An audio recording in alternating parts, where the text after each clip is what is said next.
warning potentially dangerous weather situations. Specially built receivers are automatically activated to warn of impending hazards.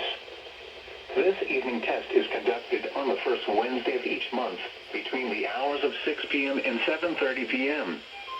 When there is a threat of or existing severe weather, the test is postponed until the following Wednesday evening. Reception of this broadcast and the warning alarm will vary at any given location. This variability, normally more noticeable at greater distances from the transmitter, may occur even though you are using a good quality receiver in perfect working order. The warning alarm will be activated for warnings in selected watches affecting locations in portions of West Kentucky, Southeast Missouri, Southern Illinois, Southwest Indiana, and Northwest Tennessee. This concludes this Wednesday evening test of NOAA Weather Radio's warning device.